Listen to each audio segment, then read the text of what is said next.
परम पूज्य गुरुदेव और वंदनीय माता जी की चरणों में कोटि कोटि प्रणाम। आप सभी को प्रणाम। गायत्री के प्रत्यक्ष चमत्कार पुस्तक, जिसके लेखक हैं पूज्य गुरुवर पंडित श्री राम शर्मा आचार्य। आज हम सभी इसमें सुनेंगे गायत्री का आग्नेयास्त्र। गायत्री उपासकों में स्वामी योगानंद का नाम बड़ी श्रद्धा के साथ लिया जाता है। गायत्री उपासना में उनकी अगाध श्रद्धा थी। माँ की कृपा से उनको अनेक सिद्धियाँ भी प्राप्त थी। जीवन पर्यंत उन्होंने गायत्री उपासना का प्रचार प्रसार किया। अपनी भौतिक एवं आध्यात्मिक सफलताओं का कारण गायत्री उपासना को ही बताते हैं। उनका कहना है कि जग जननी ने हमारा सदा मार्गदर्शन किया तथा विकट परिस्थितियों में रक्षा की।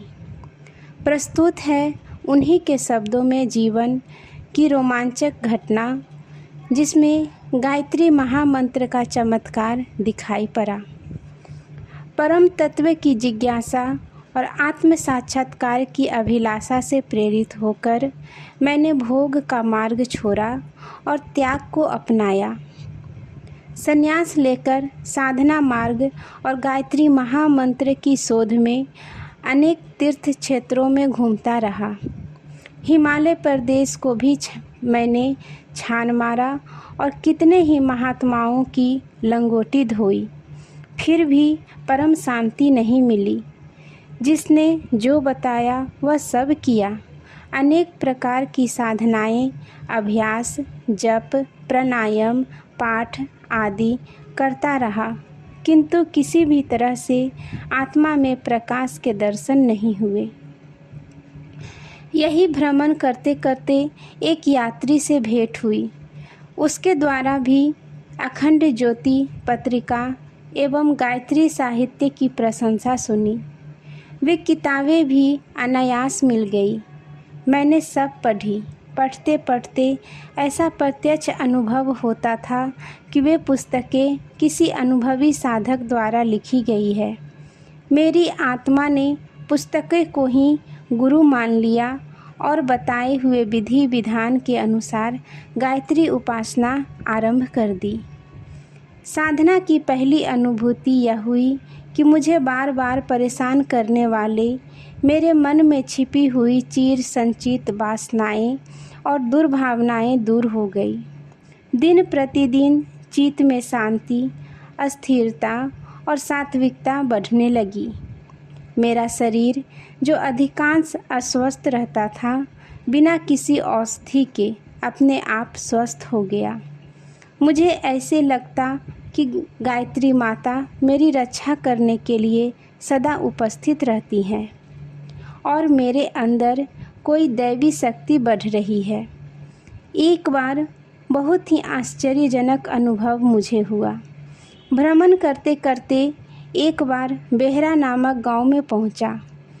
उस गांव के लोगों को प्रोत्साहन देकर गायत्री हवन करवाया। उस गांव में विद्ध धर्मियों की संख्या अधिक थी। स्वयं के संकुचित दृष्टिकोण के कारण उन लोगों ने हवन में ईंट फेंकी और विविध विघ्न उपस्थित किए। मैंने विरोध किया, तब वे लोग मारने के लिए तैयार हुए। मैं यहाँ कुछ दिनों रहा। वे लोग प्रतिदिन कोई न कोई दुष्टता मेरे लिए तैयार रखते थे। एक दिन तो उन्होंने रात्रि को मेरे एकांत स्थान पर हमला करके मुझे मारने का षड्यंत्र रचा। जब रात को सो रहा था, तब माँ गायत्री सामने खड़ी थीं। उन्होंने मुझे हाथ पकड़कर उठाया और कहा, देखो, तुमको मारने के लिए सामने दुष्टों की टोली खड़ी हुई है।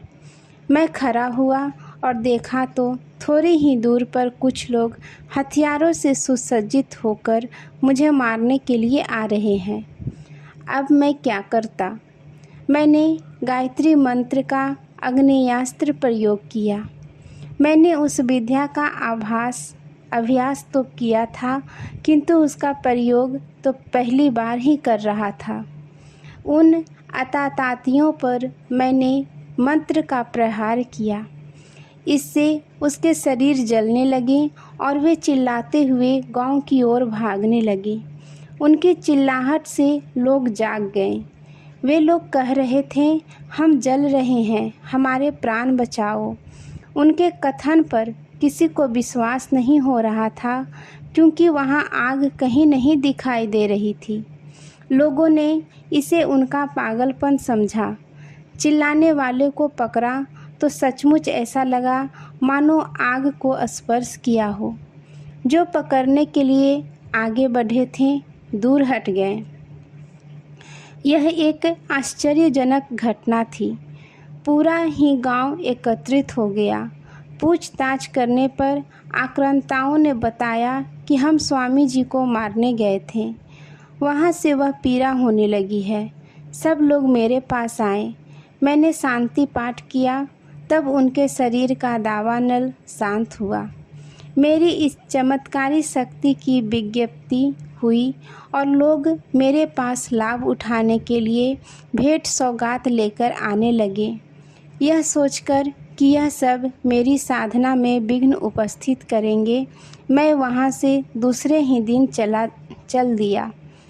उपरोक्त प्रयोग में एक उल्लेखनीय बात यह हुई कि प्रयोग की विधि ठीक प्रकार मालूम न होने से गायत्री का आग्नेयास्त्र प्रयोग करने से मेरे मुंह और हाथ भी जल गए थे, जो 15 दिन में ठीक हुए। उस दिन से गायत्री पर मेरी श्रद्धा और भी दृढ़ हो गई। निरंतर गायत्री तपश्चर्या में लगा रहा हूँ। मेरे 16 साल से गायत्री उपासना करके कई लोगों ने लाभ प्राप्त किया। सिकरी गांव में एक ब्राह्मण के कोई संतान न थी। उसने गायत्री की साधना की। उनको एक पुत्र प्राप्त हुआ। वह लड़का सुसंस्कारी और सुंदर है। एक रोगी का 6 मास पुराना आधा सिर का दर्द इसी महाशक्ति की आराधना से अच्छा हुआ। नगरिया गांव का एक लड़का साल में 3 माह तक स्कूल में नहीं गया, इसलिए पास होने की आशा नहीं थी। गायत्री जप करने से वह प्रथम श्रेणी में पास हुआ। इस तरह कई लोगों को छोटे बड़े लाभ मिलते रहे हैं, किंतु गायत्री उपासना का वास्तविक लाभ सतोगुण की वृद्धि और आत्म कल्याण ही है। मैं उसी मार्ग पर प्रवृत्त हूँ और इसी भावना से गायत्री उपासना करने की सलाह देता रहा हूँ। आज के लिए यहीं तक। आप सभी को धन्यवाद। जय माँ गायत्री।